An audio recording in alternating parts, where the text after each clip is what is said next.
पूरा विश्वास है कि कांग्रेस पार्टी का अच्छा प्रदर्शन रहेगा हरियाणा के अंदर, पूरा विश्वास है। जिस तरीके से कल आप लोगों ने आरोप लगाया कि मैं जब से निकला हूँ, आप या कांग्रेस पार्टी के लोग इन्होंने आरोप लगाया कि दुष्यंत चौटाला वोट काटने के लिए गठबंधन ने तोड़ा है। आज दुष्यंत चौटाला का बयान आया है कि मनोहर लाल खट्टर से कल आधा घंटे मिले, मुलाकात हुई। तो उन्होंने कहा है कि 3.5-4 साल गठबंधन चलाया है और खट्टर साहब से बहुत कुछ उन्हें सीखने को मिला है और उनका धन्यवाद करने के लिए वो गए थे।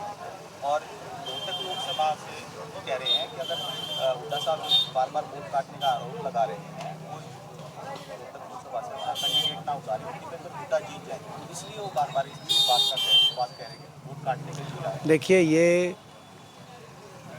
कई महीने पहले मैंने सार्वजनिक मंच से बात कह दी थी कि ये बीजेपी और जेजेपी में अघोषित समझौता हो गया था, समझौता तोड़ने का,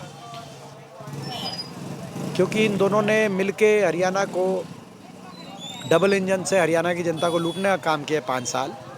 हरियाणा को विकास की पटरी से उतार के बेरोजगारी में, महंगाई में और भ्रष्टाचार और अपराध में देश में नंबर 1 बनाने का काम किया इस सरकार ने, और हरियाणा का भट्टा बिठा दिया।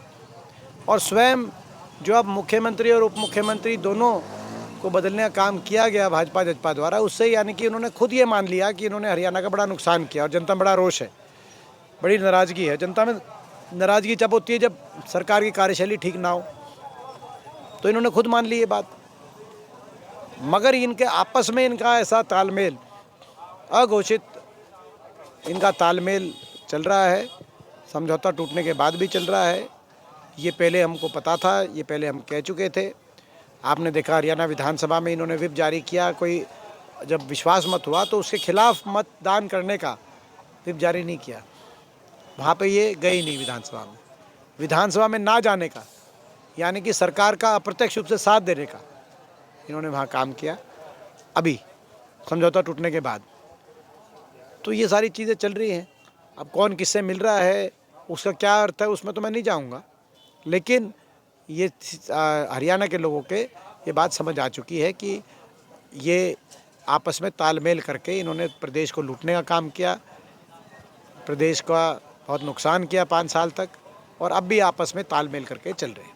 करीब दो साल में भाजपा ने डीजल और पेट्रोल पर 2 रुपये घटाए हैं। अभी चुनावी माहौल, सॉरी, देखो, जहाँ तक अंतर्राष्ट्रीय बाज़ार में कच्चे तेल की बात है, कच्चे तेल के भाव में रिकॉर्ड गिरावट आई है पिछले 2 साल में। मगर जिस अनुपात में पूरे दुनिया के तमाम मुल्कों ने डीजल पेट्रोल में राहत दी अपने नागरिकों को, मौजूदा सरकार ने, केंद्रीय सरकार ने नहीं दी। बल्कि 2 साल नहीं, कोविड के टाइम से गिरावट चल रही है अंतर्राष्ट्रीय बाज़ार में कच्चे तेल के भाव में। पूरे विश्व के अंदर हर मुल्क ने अपने नागरिकों को राहत दी, गरीब आदमी को, मध्यम वर्ग को एक राहत पहुंचाने का काम किया। लेकिन ये जो मौजूदा सरकार है, ये आपने देख लिया होगा इलेक्टोरल बॉन्ड के मामले में, ये तो उद्योगपतियों के द्वारा ये सरकार चलाई जा रही है।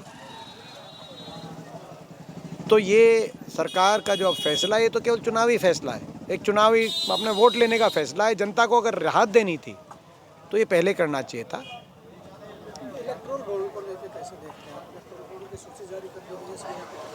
आपको याद होगा, मैंने 2017 में लोकसभा में जब ये बात आई थी, तब मैंने विस्तार से लोकसभा में सर्वप्रथम देश में मैंने ये मुद्दा उठाया था कि ये भ्रष्टाचार का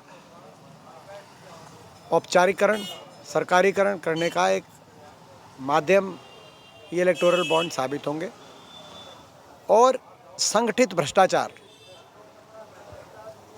जैसे संगठित अपराध कहा जाता है, अब ये संगठित भ्रष्टाचार भाजपा द्वारा इसके माध्यम से किया जाएगा। उस समय पूरे लोकसभा में मैंने जब ये बात कही तो भाजपा वालों ने उस बात का कोई जवाब नहीं दिया, और अब सच सामने आ गया देश के। माननीय सुप्रीम कोर्ट के आदेश के बाद जिस प्रकार से ये बातें आ रही हैं कि कोई कंपनी जिस पे ईडी का कोई मुकदमा हो जाता है, वो जाके बीजेपी को चंदा दे दे, किसी को कोई कॉन्ट्रैक्ट चाहिए वो जाके बीजेपी को चंदा दे दे, कोई जुआ खिलाने की लॉटरी की कंपनी वो जाके बीजेपी को चंदा दे दे, कोई दूसरे देशों की जिनके साथ हमारे अच्छे संबंध नहीं है उन देशों से संबंधित कंपनियां भी बीजेपी को चंदा दे दें। तो ये बीजेपी देश से बड़ी तो नहीं हो सकती। और ये कौन सा ईमानदारी का तरीका है। नारा था कि काला धन लाएंगे और सबके बाटे 15 लाख आएंगे। नारा बदल गया, नारा हो गया काले धन वाली कंपनियों से चंदा बीजेपी में लाएंगे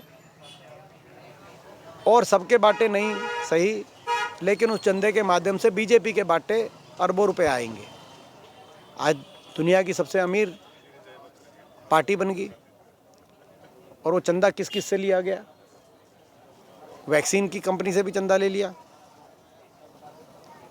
तो ये मैं समझता हूँ कि ये तो बहुत एक दुर्भाग्यपूर्ण, इस प्रकार से भ्रष्टाचार